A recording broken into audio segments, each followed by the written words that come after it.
And we are back to the story of Joseph. 2 weeks ago, we introduced Joseph and his brothers.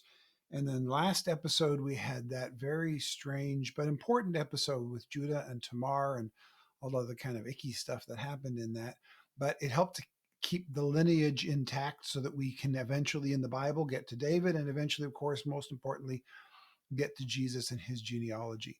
So, starting from this week and through the end of our study on Genesis, we will be looking at Joseph as the main human character taking front and center in the story. That's where he'll stay for the rest of Genesis.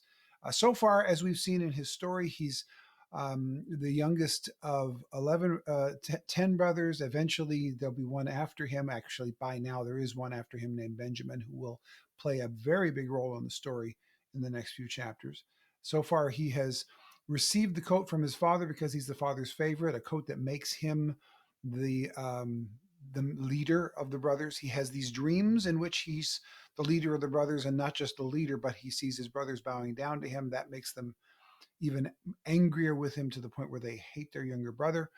We've seen him show up when they've been shepherding the sheep and making the decision to kill him, throwing him in the well, and then deciding at the last minute, no, let's not kill him, let's sell him as a slave to slave traders who were passing by. So these slave traders pick him up. He is sold after he is sold into slavery by his brothers. And then we get to the chapters we'll be looking at today, chapters 39 and 40, which we've entitled No Good Deed Goes Unpunished, but with a question mark at the end. That's a saying that was popular a few years ago. No good deed goes unpunished. Like I do something well and bad thing happens. And that it kind of seems to be what happens in the chapters today, but it's not actually what happens, of course. It's not about good things going bad, but it's about sometimes the good result of the good thing we do doesn't play out until the very, very long run, sometimes until eternity. Thankfully, in Joseph's story, he doesn't have to wait until he's in heaven to see the good results, but they do take a long time. They take years for the results to be seen. But today, those actions continue to be put into motion by Joseph's circumstances and by his noble response to them. So let's take a look at that today. Let's go to the chapter, first of all, chapter 39, verse 1. Now, Joseph had been taken down to Egypt. Potiphar, an Egyptian who was one of Pharaoh's officials, the captain of the guard, bought him from the Ishmaelites who had taken him there. The Lord was with Joseph so that he prospered, and he lived in the house of his Egyptian master. When his master saw that the Lord was with him, and that the Lord gave him success in everything he did, Joseph found favor in his eyes and became his attendant. Potiphar put him in charge of his household, and he entrusted to his care everything he owned. From the time he put him in charge of his household and of all that he owned, the Lord blessed the household of the Egyptian because of Joseph. The blessing of the Lord was on everything Potiphar had, both in the house and in the field. So Potiphar left everything he had in Joseph's care. With Joseph in charge, he did not concern himself with anything except the food he ate. God was with Joseph, even after having been sold into slavery. It's a phrase that comes up over and over and over in Joseph's story. In the worst of circumstances, it mentions God is with Joseph, and it uses the word success, as we'll see today, over and over again. Joseph continues to succeed, but how is it being successful when he's been sold into slavery? Well, that's part of the story we're going to see today. What you see so far is Joseph is so trustworthy that even after having been sold into slavery and being in the household of an Egyptian soldier, he is so trustworthy that his master is able to put him in charge of the entire household, and his master doesn't have to worry about anything. And why does that happen? Because as the passage just stated, God was with Joseph, and even the pagan soldier from Egypt who didn't have any understanding of Jehovah at all saw God's spirit in Joseph to the point where he could trust him. And here's part of the lesson for this today for all of us is if you trust in the Lord, others will be able to trust in you. If we want to be a trustworthy person, it doesn't start with our own character. It starts with knowing who God is, trusting who God is, doing what God says despite what the circumstances look like. That's where we get the value in all of this. That's where we come to an understanding of who God is and the value that God brings into our lives. Oh, hang on a second. My notes just went a little squirrely on me there. There we go. They're back again. So, if you trust in the Lord, others will be able to trust in you. He is a slave. He's been sold by his brothers, and yet he still trusts God. And because of that, God blesses him and God blesses those that are around him. The story now continues. Chapter 39, we're now in the middle of verse 6. Now, Joseph was well built and handsome. Every time I read that, I smile because it's not often that women in the Old Testament are regularly said to be beautiful. In the New Testament, looks don't matter at all for men or for women, but because of how the whole issue of character in the life of Christ changes all of that. But very seldom, only a couple times, is a man's looks mentioned in the Old Testament, and it always results badly for him. Saul was taller than everybody else. Absalom had long hair and was a good-looking man, and every time it turns out bad. But anyway, Joseph was well built and handsome, and now we know it's not going to go well for him because of it. And here's how it happens. After a while, his master's wife took notice of Joseph and said, "Come to bed with me." But he refused. "With me in charge," he told her, "my master does not concern himself with anything in the house. Everything he owns he has entrusted to my care. No one is greater in this house than I am. My master has withheld nothing from me except you, because you are his wife. How then could I do such a wicked thing and sin against God?" And though she spoke to Joseph day after day, he refused to go to bed with her or even be with her. Notice how Joseph handles not one temptation, but continued temptation. Day after day, this happens, the scripture says. Take a look at what happens. It's really interesting. There's a lot that goes on in these few short verses. Joseph responded to temptation in a way, first of all, that honored Potiphar, his boss. First thing he says is, "With me in charge, my master doesn't concern himself with anything. Your husband, my boss, has entrusted me with everything. I'm not going to dishonor a boss who has trusted me by sleeping with his wife. I'm not going to do that." So the first point he mentions is that he's going to honor his boss Potiphar. Secondly, this honors her as his wife. He says, "How my master has withheld nothing from me except you, because you're his wife." Like, he's honoring you by by not just simply letting you sleep around and saying it's okay. And I'm going to honor you by not doing that as well. I'm honoring my boss. I'm going to honor you by not saying yes to your request. Thirdly, it says he's honoring God. He says, "How could I do such a wicked thing and sin against God?" So he recognizes that doing this would dishonor his master, his boss, would dishonor the person who's even asking him to do so, his boss's wife. It would certainly be a sin against God. And then thirdly, he honors himself, because the very last part of this in verse 10 says he didn't just refuse to go to bed with her, although he did. He refused to even be with her. This is how he honors himself. He's not going to hang around the temptation. He's going to distance himself from it so that he doesn't, by being around it constantly, eventually give into it.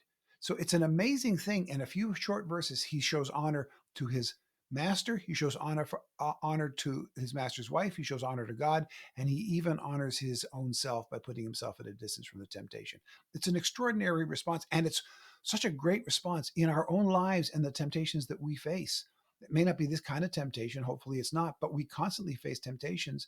In it, how do we honor even the person who's tempting us, the person that we might be hurting by giving into the temptation? How do we honor God, and how do we honor ourselves in that? And when we choose to honor in all those different situations, resisting the temptation becomes easier. So the story continues on. Verse 11, "One day he went into the house and to attend his duties, and none of the household servants was inside." So he's got to do his job. And at one point he's looking around, everybody's gone. Why? Because the wife sent them away? We don't know why. Just all of a sudden, he's alone, not a usual circumstance. Verse 12, "She caught him by his cloak and said, 'Come to bed with me.' But he left his cloak in her hand and ran out of the house." I tell you what, this guy gets cloaks and dreams get this guy in trouble. You'll see dreams coming up again soon. So he acts with character. He leaves, even if he has to leave the cloak behind. Nobody else is around. I'm getting out of here. What's the result of him acting with character? It continues on in 39:13. "When she saw that he had left his cloak in her hand and had run out of the house, she called her household servants. 'Look,' she said to them, 'this Hebrew,'" right? Foreigner, right? That's how she ups the ante here. The other is always a dangerous thing in our lives, right? That's how we perceive it anyway. "This Hebrew has been brought to us to make sport of us. He came in here to sleep with me, but I screamed. So she falsely accuses him and uses racial profiling against him. Right? Racial profiling is not a new thing. It's as old as human beings. It happens here. It's amazing, right? We think all this stuff is brand new, never happened before. No, it's been going on forever. Verse 15. When he heard me scream for help, he left his cloak beside me and ran out of the house. She kept his cloak beside her until his master came home. She's like, I'm hanging on to this thing. It's false, but this is going to be my quote unquote proof that this happened, right? Verse 17, then she told him, her master Potiphar, this story. That Hebrew, again, there it is, the racial profiling. She's going to keep pushing that button. That Hebrew slave you brought, so interesting, Hebrew, foreign. Secondly, you brought him in, your fault. His fault, your fault, right? Notice what she's doing. She's deflecting the sin here to others. That Hebrew slave you brought us came to me to make sport of me. Boy, she's completely twisting this, isn't she? But as soon as I screamed for help, he left his cloak beside me and ran out of the house. There are no cameras. There's nobody else around. He's going to believe his wife's story. And she's made it in a way that it's believable, right? 19. When his master heard the story, his wife told him, saying, this is how your slave treated me. He burned with anger. Joseph's master took him and put him in prison, the place where the king's prisoners were confined. So Joseph does the right thing and he's thrown in jail. This is where the cutie little title that we got here, no good deed goes unpunished, comes from. He does the right thing and he ends up in jail. These are the times in our lives when we want to cry out, why, God? I did the right thing. I honored you. Why am I stuck here? And here's an important truth for us to always carry with us. We don't do the right thing to get a good result. We do the right thing because it's the right thing. It's that simple. If we're doing the right thing to get a good result, then as soon as a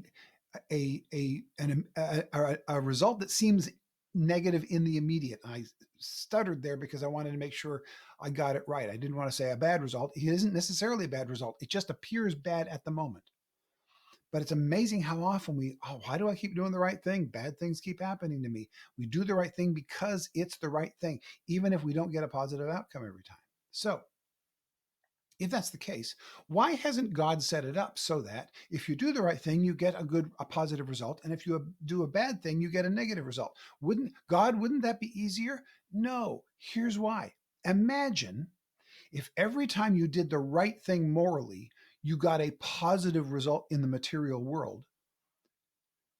How would you know that you're doing it for the right moral reasons or that you're doing it because of the positive result? Soon they'd become mixed, right? We don't know whether we're doing it for the payoff or that we're doing it because it's the right thing until we do the right thing and a negative thing happens, and then we continue to do the right thing. The negative result is the time when it really proves that our character, and the only reason I'm doing it is because it's the right thing. And I know that because every other result of it is negative. It keeps going bad for me, but I'm going to do it because it's the right thing. That's when our character is proven. So our character is strengthened when we keep doing the right thing, even though the results are difficult.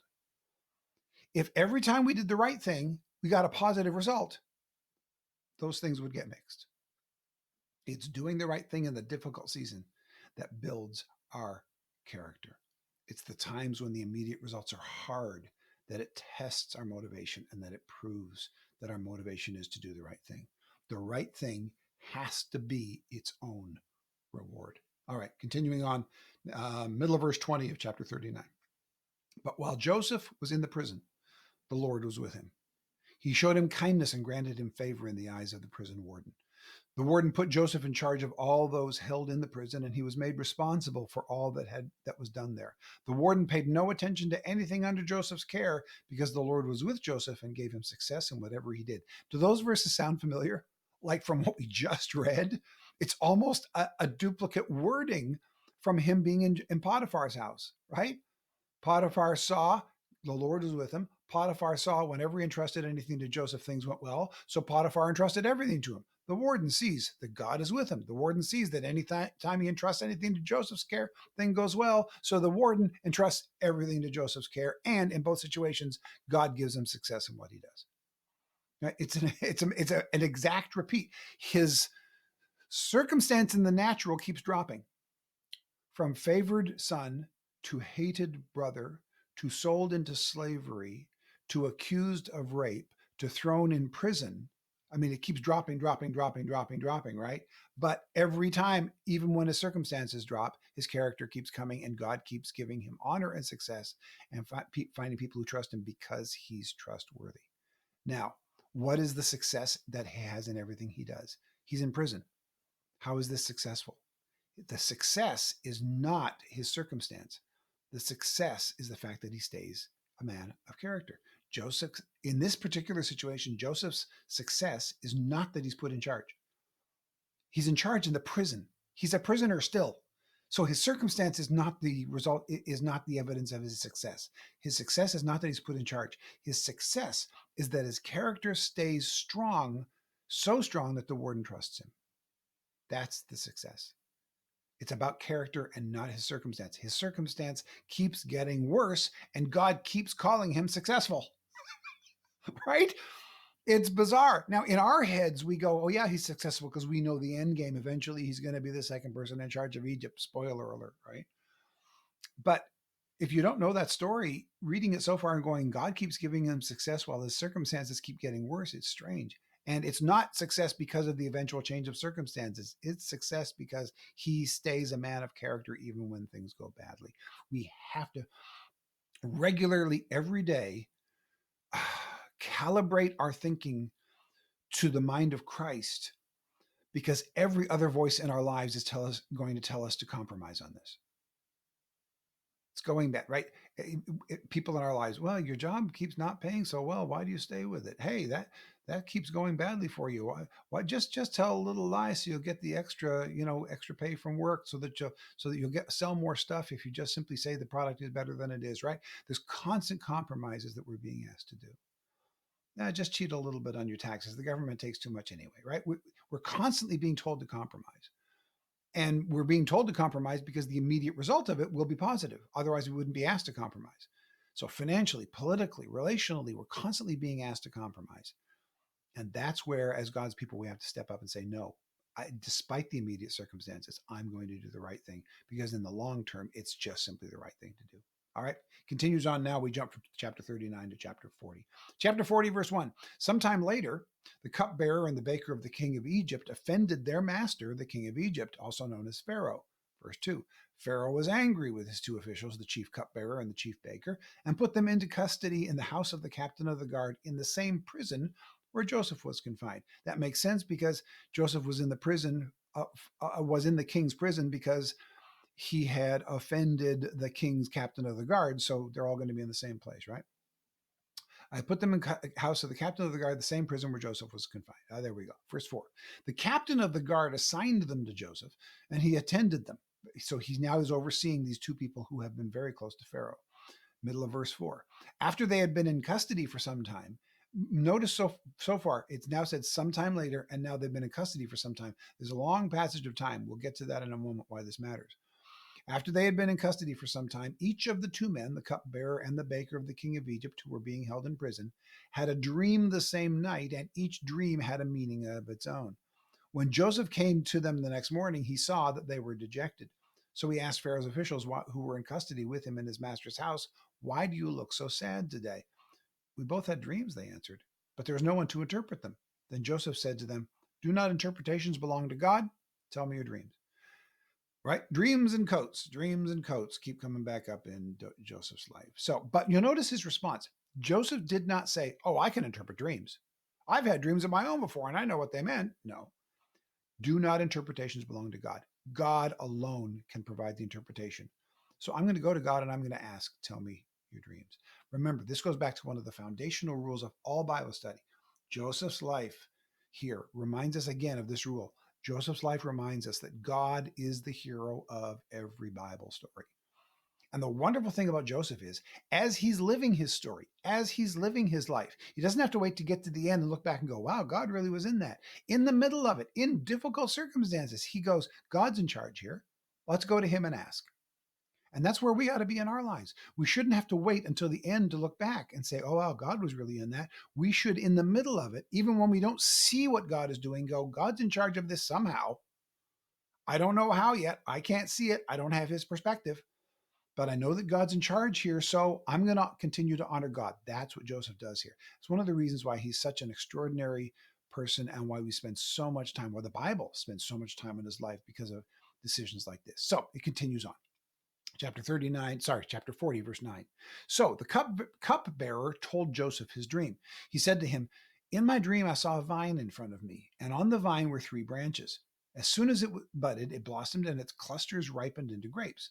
Pharaoh's cup was in my hand, and I took the grapes, squeezed them into Pharaoh's cup, and put the cup in his hand. This is what it means, Joseph said to him. The 3 branches are 3 days. Within 3 days, Pharaoh will lift up your head and restore you to your position, and you will put Pharaoh's cup in his hand just as you used to do when you were his cupbearer. But when all goes well with you, remember me and show me kindness. Mention me to Pharaoh and get me out of this prison. I was forcibly carried off from the land of the Hebrews, and even here I have done nothing to deserve being put in a dungeon. When the chief baker saw that Joseph had given a favorable interpretation, he said to Joseph, "Oh, I too had a dream." So the cupbearer gets, "Hey, you're going to be restored." The baker goes, "Oh, this is going to be good for me too. I too had a dream. On my head were 3 baskets of bread. In the top basket were all kinds of baked goods for Pharaoh, but the birds were eating them out of the basket on my head." This is what it means, Joseph said. The 3 baskets are 3 days, just like for the cupbearer. Within 3 days, Pharaoh will lift up your head. And lift up your head is a phrase that means he will bring you into his presence and you will have a conversation with him. When you went into the company in front of a king or a pharaoh, you kept your head down, and only when the pharaoh addressed you were you allowed to lift your head up and address the pharaoh. So lifting your head up means you're going to be in the presence of the pharaoh and have a conversation with him. Okay, so that's what it means. Right now their heads are down, which means they're not allowed to be in Pharaoh's presence. Pharaoh will bring you into his presence, so is what it means. Okay.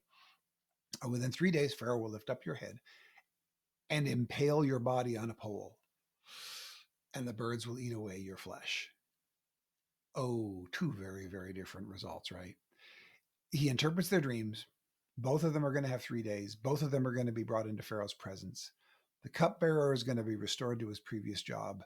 The baker is going to be executed in a very, very horrific way. We usually rush past this part of the story. Okay, one had a dream that went well, one had a dream that went badly.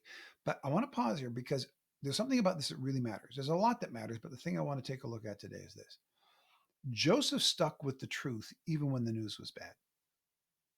Imagine you're Joseph in this situation. You hear the first dream, you go, "Oh, okay. God tells me that you're going to be restored." Second guy, "Oh, this is bad." But the dream is, yeah, there's a negativity to it. Obviously, he's a baker, so he's got the baked goods. The birds keep taking them, but that could really be, oh, it's the bird of blessing. It could be, right? He knows. God tells him this is bad. This is what's going to happen. It's going to be bad for him. But at that point, there's this human tendency to want to put a good spin on it, even bad things, right? And sometimes we call it faith, right? Oh no, it's going to go well for you too.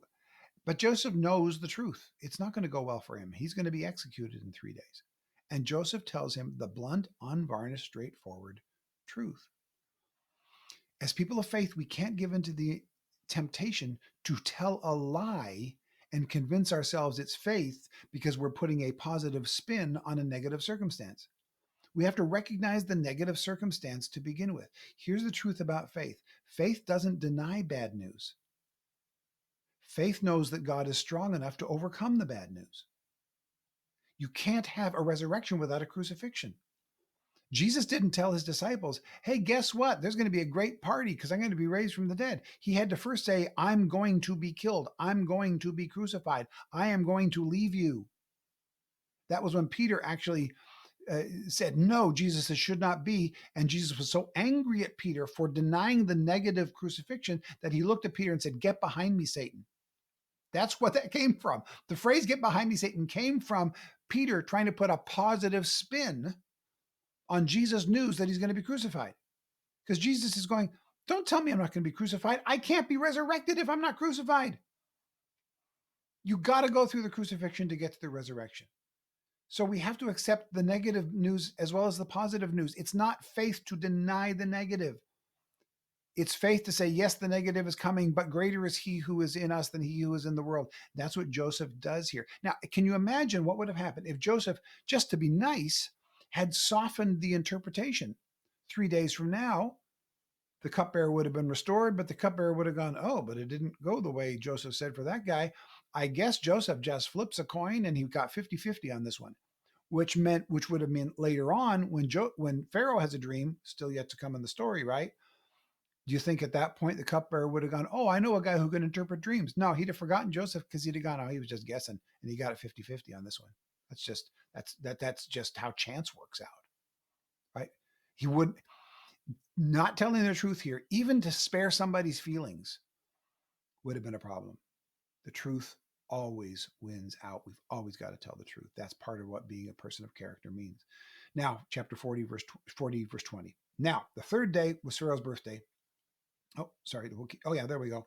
Because we don't have any more notes after this, so we'll finish up the story this way. Chapter 40, verse 20. Now, the third day was Pharaoh's birthday, and he gave a feast for all his officials. He lifted up the heads of the chief cupbearer and the chief baker in the presence of his officials.